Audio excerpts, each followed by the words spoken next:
जबकि एकजना doctor already doctor 50 वर्षको उमेरमा डिएक्सन सुरु गरेर डिएक्सनमा यसरी नै क्लासमा बसेर सिकेर बिजनेस गरिरहनु भएको छ। अहिले पनि सिकिरहनु भएको छ, ट्रेनिङमा बसिराख्नुहुन्छ, सिकिराख्नुहुन्छ। बिचरा हामीले जोइन गरेर एकचोटि अफिसमा लिएर गएको साथीहरूले के भन्नुहुन्छ, मैले अलमोस्ट सबै कुरा बुझिसकेँ, अब यो ट्रेनिङको लागि चाहिँ मलाई नभन्नु, I mean lack of knowledge.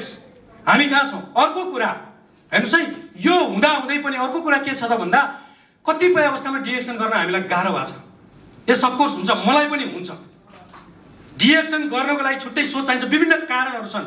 कतिपय ठाउँमा तपाईँको कम्पनीमा 10 वर्षदेखि डिएक्सन जोइन गरेको मान्छे होला, उसले के भनिदियो, ए भाइ 10 साल से मैं हूँ डिएक्सन में, तू क्या बडा बात करता है भनिदियो होला। त्यस्तो नि हुन्छ नि त, के होइन? कतिपय डायमन्ड भएर पनि के डायमन्ड भएर पनि सुतेर बसेका छन्, त्यस्तो पनि हुन्छ। अब त्यही रुममा त्यही क्याम्पमा पर्यो भने त बिचरा अब स्टार एजेन्टको लागि दौडिरहेको तपाईँ हामी के बन्नको लागि, स्टार एजेन्टको लागि बन्नको लागि दौडिराखेको तपाईँ हामी एकजना कान फुक्ने कुरा इज भेरी डेन्जर है। कान फुक्ने कुराले छ नि तपाईँलाई लिएर जान्छ तलतिर।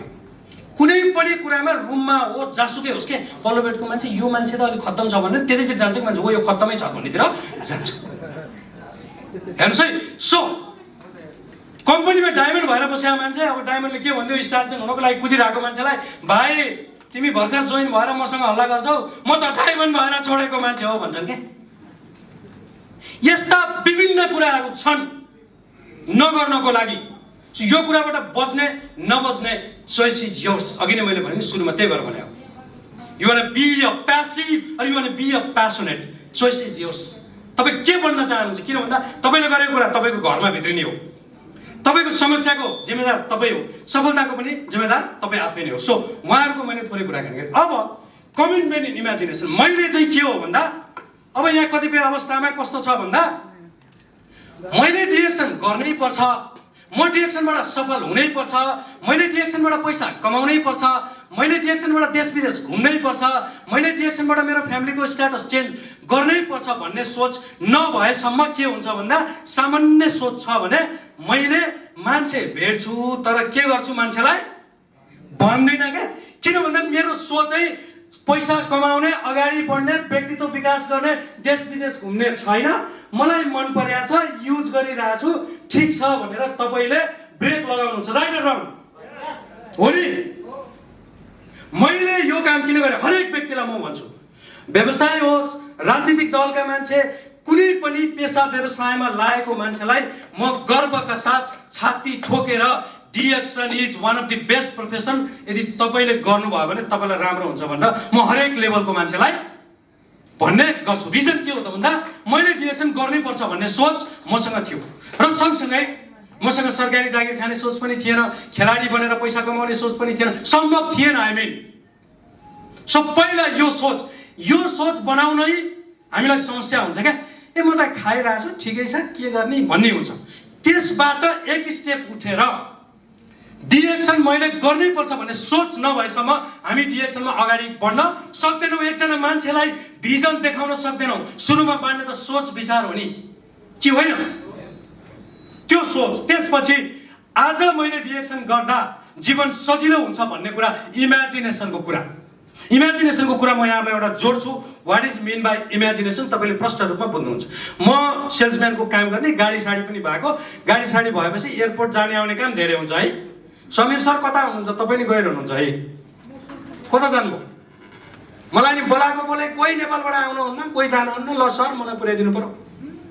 त्यही क्रममा हमाद इन्टरनेसनल एयरपोर्टमा पहिले है यो जागिर गर्दैको डिरेक्सन भर्खर सुरु गर्दाको बेलामा एउटा कस्तो सिन मैले देखेँ भने एकजना मान्छे, छोरा मान्छे, गोरो अमेरिका युरोप कताको है, खैरे भन्छौँ हामी, खैरेले बुके, यो बुके यत्रो बडामा बुके लिएर बसेको, यो बुके केर्न लिएर बसेछ भन्ने पहिला हामी लाटो सोचको मान्छे डिरेक्सनमा आएर अलिअलि सिकेँ। यो बुके लिएर बसेको एकछिन हेरिरहेको छु, म नि मान्छे लिन गएको छु क्या कम्पनीको। एकछिन पछि त उसको फ्यामिली आइसकेपछि यस्तो मजाले वेलकम के टक्क बुके दिएर वेलकम गरेको मैले देखेँ।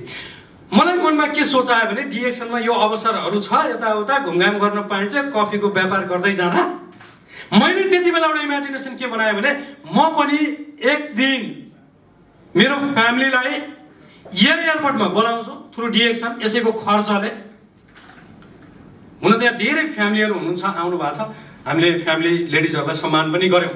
मैले चाहिँ यसैबाट कम्पनीमा ठिकै थियो तलब, खासै त्यति बेला सम्भावना थिएन। नरेश सरलाई राम्रोसँग थाहा छ यो कुरा। त्यति बेला ये किधर से फ्यामिली लेके आयो भन्ने कुराहरू कम्पनीमा आयो। त्यति बेला मैले पनि त्यो सोच बनाएँ र त्यो बुकेरै लिएर म लिन गएँ। That is call imagination.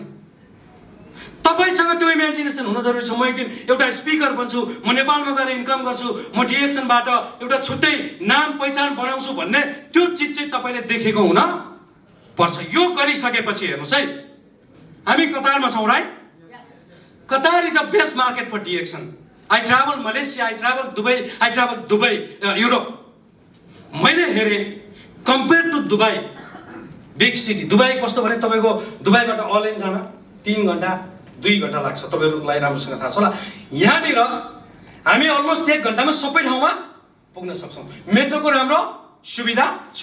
कतारमा बसेर connect your business to global market. आज कतारमै बसेर मैले 57 कन्ट्रीमा बिजनेस पुऱ्याएको छु। That's why Qatar is a best market for डिएक्सन। सानो देश छ, सुरक्षित देश छ, तपाईँ जुनसुकै ठाउँमा पनि पुग्न सक्नुहुन्छ। कम्पनीको सुख सुविधा छ, इन्टरनेटको सुख सुविधा छ, ट्रान्सपोर्टेसनको सुख सुविधा छ, मेट्रोको सुख सुविधा छ।